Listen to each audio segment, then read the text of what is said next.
Friends, India और pride में आप सभी का स्वागत है। यहाँ पर हम लाए हैं उपन्यास से संबंधित महत्वपूर्ण प्रश्नों की श्रृंखला। हम बात करते हैं कि उपन्यास से संबंधित कौन कौन से क्वेश्चन हमारे एग्जाम में आते हैं जो बहुत ही इम्पोर्टेंट क्वेश्चन होते हैं। देखिए, पहला क्वेश्चन है कि कौन सा कथन असत्य है। साहित्य के सत्य और इतिहास के सत्य में भेद होता है। इतिहास में उपलब्ध प्रमाणों से सत्य खोजा जाता है। साहित्य में संभावना या कल्पना से सत्य को गढ़ा जाता है। यह इतिहास में कल्पना पर तथा साहित्य में तथ्य पर बल दिया जाता है। तो इसमें से ये बताना था कि कौन सा कथन इसमें से सही नहीं है। तो इसमें से इतिहास में कल्पना पर तथा साहित्य में तथ्य पर बल दिया जाता है, ये चीज़ गलत है। बल्कि ये बात करेंगे कि साहित्य में जो होता है बेसिकली वो कल्पना तत्व जो है, कल्पना ज़्यादा होता है, तथ्य कम होता है। पृथ्वीराज रासो का सत्य जो है ये किस पर आधारित है। तो पृथ्वीराज रासो ग्रंथ आपने पढ़ा होगा। ये क्वेश्चन है कि पृथ्वीराज रासो जो है वो किस पर आधारित है। तो ये कल्पना पर आधारित है। मेरी इच्छा भारतीय इतिहास के अप्रकाशित अंश में से उन प्रकांड घटनाओं का दिग्दर्शन कराने की है जिन्होंने हमारी वर्तमान स्थिति को बनाने में बहुत कुछ प्रयास किया है। तो मेरी इच्छा ये किसने कहा है कि भारतीय इतिहास के जो अप्रकाशित अंश है उनमें से वर्तमान स्थिति को जो बनाने में बहुत कुछ प्रयास किया गया है। ये कथन है जयशंकर प्रसाद जी का। बहुत ही इम्पॉर्टेंट कथन है कि उनकी क्या इच्छा रही है, उन्होंने अपने शब्दों में ये बयां किया है। जिस प्रकार भक्ति के लिए उपासना या ध्यान की आवश्यकता होती है, उसी प्रकार अगर बात करें कि भावों के लिए क्या जरूरी होता है, तो जिस प्रकार भक्ति के लिए उपासना या ध्यान की जरूरत होती है, उसी प्रकार भावों के प्रवर्तन के लिए भावना या कल्पना अपेक्षित होता है। ऐसा किसका कहना है? ऐसा रामचंद्र शुक्ल जी का कहना है। फ्रेंड्स, ये बहुत ही इंपॉर्टेंट क्वेश्चन है और आगे भी हम इसी तरीके से सीरीज कराने वाले हैं।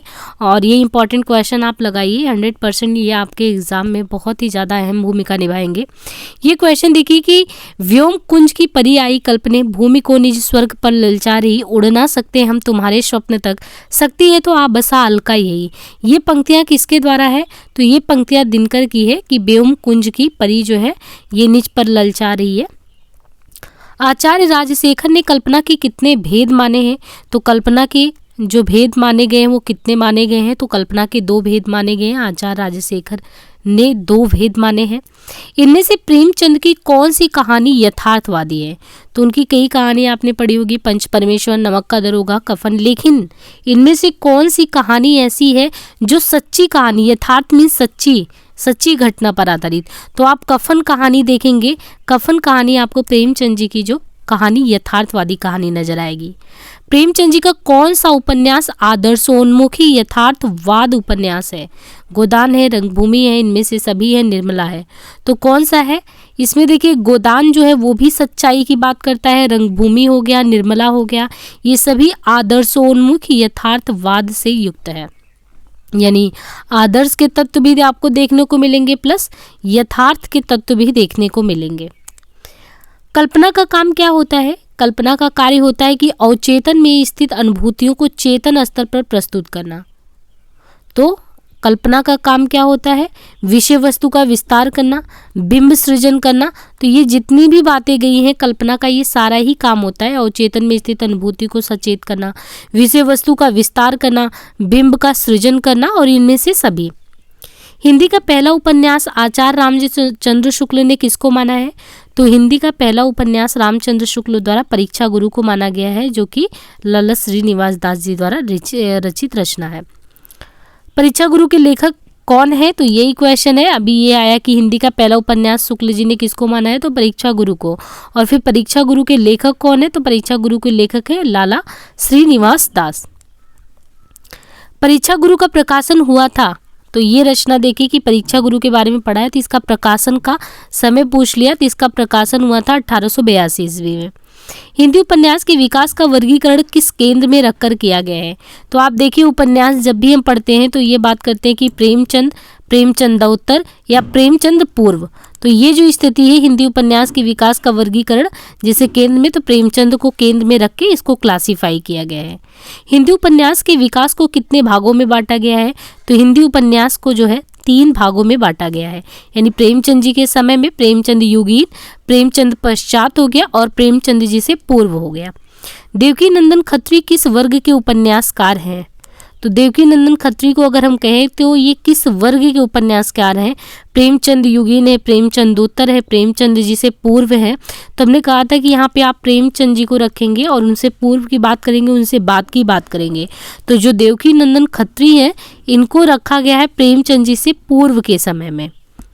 बहुत ही ज़्यादा ये कह सकते हैं इंपॉर्टेंट क्वेश्चन है देवकीनंदन खत्री वाला। ये क्वेश्चन पूछा भी गया है प्रीवियस एग्जाम में। ये क्वेश्चन है कि निसहाय हिंदू किसका लिखा उपन्यास है? तो निसहाय हिंदू भी किसका लिखा उपन्यास है? राधा कृष्ण दास का।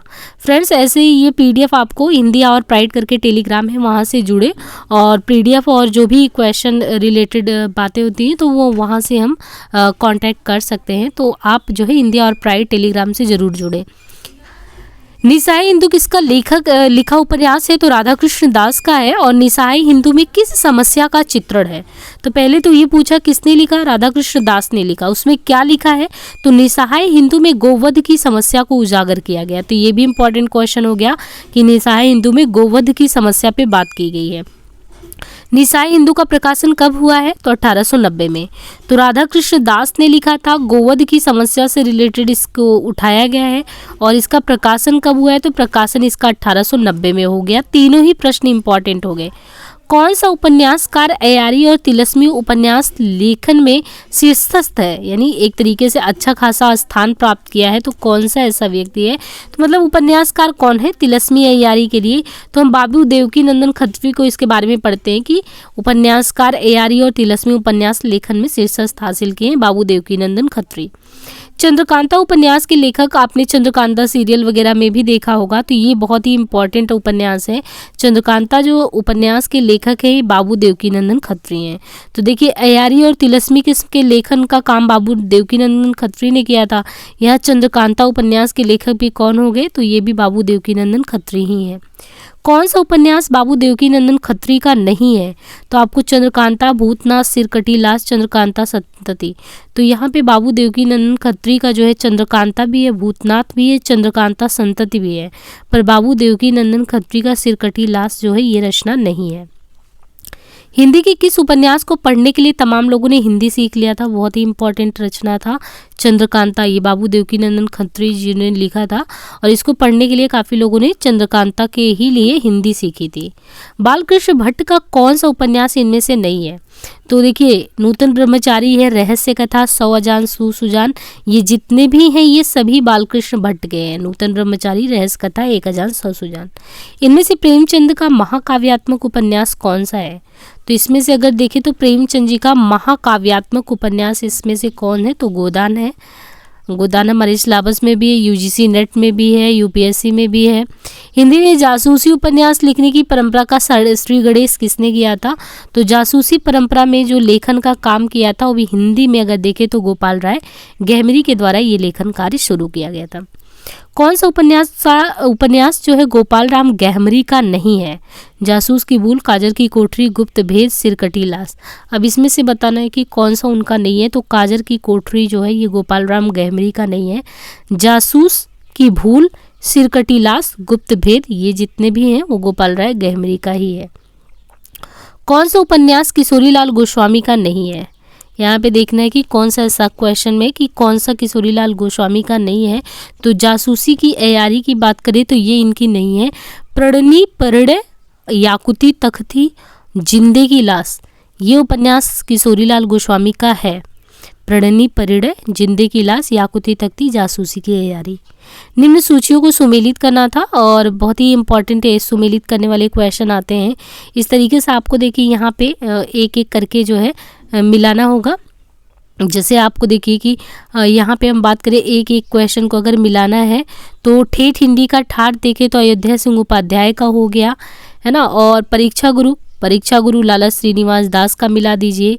इसी तरीके से बात करें आदर्श हिंदू तो आदर्श हिंदू लज्जाराम मेहता या लज्जाराम शर्मा कहते हैं। और इसके बाद बात आती है लीलावती करके। तो लीलावती रचना जो है इसी तरीके से अगर मिलाएंगे तो लीलावती जो है रचना जो है ये हो जाएगी किशोरीलाल गोस्वामी की और आदर्श हिंदू लज्जाराम शर्मा का।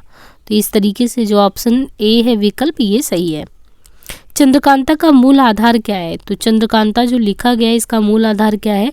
तो तिलस्म होसरुबा, इसका मूल आधार जो है, इसका मूल आधार जो है चंद्रकांता का तिलस्म होसरुबा है। जितने हिंदी पाठक बाबू देवकीनंदन खत्री से उत्पन्न उतने और किसी ग्रंथकार ने नहीं, मतलब वही है कि देवकीनंदन खत्री को पढ़ने के लिए हिंदी सीखा लोगों ने, तो जितने हिंदी पाठक बाबू देवकीनंदन खत्री ने उत्पन्न किए उतने और किसी ग्रंथकार ने नहीं की। चंद्रकांता पढ़ने के लिए ही ना जाने कितने लोगों ने, उर्दू जूबियों ने हिंदी सीख ली। ये कथन किसका है? तो बहुत ही इंपॉर्टेंट रोल अदा किया था।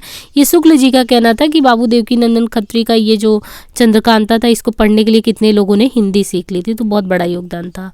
ये तिलस्म का अर्थ क्या होता है? क्योंकि उस समय तिलस्मी बहुत ही रचनाएं लिखी जाती थी। तिलस्मी मीन्स यानी अद्भुत और कोई आश्चर्यजनक कल्पना से परिपूर्ण कोई रचना हो तो उसको कहते हैं। और एक हो गया तिलस्म, तिलस्म का मतलब अद्भुत और आश्चर्यजनक कल्पना हो गया। तो ऐयार का क्या मतलब होता है? ये भी इंपॉर्टेंट क्वेश्चन है। तो ऐयार का मतलब अगर देखें तो चालाक, वेग से चलने वाला दोनों ही होता है। चालाक भी होता है, वेग से चलने वाला ये भी होता है, तो दोनों ही सही है। और जो चंद्रकांता उपन्यास की विशेषता की बात करें तो जो चंद्रकांता उपन्यास है तो इसकी विशेषता क्या है? तो उसमें कौतूहल भी है, रोचकता भी है, जिज्ञासा भी है, सारे ही चीज़ें हैं। चंद्रकांता उपन्यास का नामकरण किया गया है। तो जो चंद्रकांता उपन्यास है, तो चंद्रकांता उपन्यास की बात करें तो उसका उपन्यास जो है यानी नामकरण किया गया है तो चंद्रकांता नायिका के नाम पे रचा गया है। और इसके बाद देखिए तेज सिंह नामक चरित्र किस उपन्यास में है? तो तेज सिंह नामक जो उपन्यास जो नायक है ये जो है चंद्रकांता, बहुत ही इंपॉर्टेंट रचना है। तो चंद्रकांता में तेज सिंह नामक चरित्र का अंकन हुआ है। इनके अलावा चंद्रकांता उपन्यास की शैली कैसी है? तो जो चंद्रकांता उपन्यास लिखा गया है इसकी शैली है किस्सा गोई शैली। प्रेमचंद का जीवन काल अगर देखें तो प्रेमचंद जी का जीवन काल कब से कब तक रहा है? तो ये है 1880 से 1936। बहुत ही इंपॉर्टेंट क्वेश्चन है कि प्रेमचंद जी का जो समय रहा है 1880 से 1936 का। प्रेमचंद शताब्दियों से पददलित, अपमानित और उपेक्षित कृषकों की आवाज़ थी। ये कथन किसका है? तो ये कथन की बात करें तो ये कथन है आचार्य हजारी प्रसाद द्विवेदी जी का, कि प्रेमचंद शताब्दियों से पददलित, अपमानित और उपेक्षित कृषकों की आवाज़ रहे हैं। ऐसा किसने कहा था? आचार्य हजारी प्रसाद द्विवेदी जी ने कहा था। प्रेमचंद का गोदान जो है प्रकाशित हुआ था। तो प्रेमचंद जी का गोदान अगर कहें तो 1936 में प्रकाशन हुआ था। वापस से देखिए ऐसे प्रश्न बहुत ज़्यादा आते हैं जो उपन्यासों का हमें मिलान करना होता और इनका सही से अगर टाइमलाइन पता हो तो वो चीज़ें बहुत अच्छे से हो सकती हैं। तो यहाँ पे आप एक एक करके मिलाएंगे। जैसे प्रेमाश्रम है तो प्रेमाश्रम की रचना अगर देखें तो 1922 में है ना, इसका सन ध्यान रहना चाहिए। और इसके बाद रंगभूमि की बात करें तो रंगभूमि की जो रचना हुई है, रंगभूमि की रचना हुई है 1925 में। और आरोही अवरोही क्रम में भी ये प्रश्न जो है लगाने को आ जाते हैं। और इस तरीके से हम देखें कि आगे का जो नेक्स्ट है कि गोदान, तो गोदान 1936 में और निर्मला 27 में। तो देखिए 1936 एक तो बहुत इंपॉर्टेंट है जो कि गोदान का ध्यान रहना ही चाहिए। गोदान के अलावा इनकी बहुत इंपॉर्टेंट रचना है जो नारी से संबंधित, निर्मला। तो निर्मला 1927 में। तो ऐसे क्रमिक रूप में भी आ सकता है, बढ़ते और आरोही और अवरोही क्रम में लगाने को। तो गोदान 1936 है, निर्मला का समय 1927 है और इसके बाद प्रेमाश्रम 22 है और रंगभूमि जो है 25 है। तो निम्न उपन्यास को रचना काल के आरोही क्रम में, देखिए अभी जस्ट हमने ऊपर ही पढ़ा था और वापस यहाँ पे आरोही और अवरोही क्रम वाले जो है क्वेश्चन यहाँ पे बना के दे दिए गए। तो इस तरीके से आता है।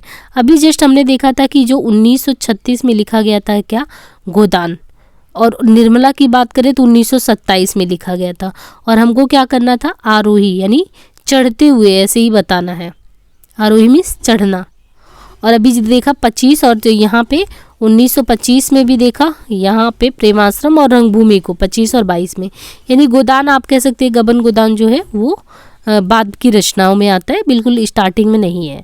दहेज प्रथा और अनमेल विवाह की समस्या जो है प्रेमचंद जी की किस उपन्यास में ये चीज़ें देखने को मिलती है, तो निर्मला।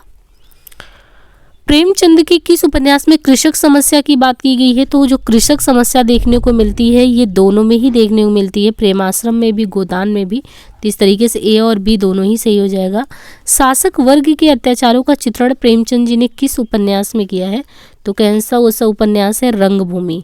रंगभूमि जो है उसमें शासक वर्ग का जो अत्याचार है, तो शासक वर्ग के अत्याचारों का चित्रण हमें प्रेमचंद जी के उपन्यास रंगभूमि में देखने को मिलता है।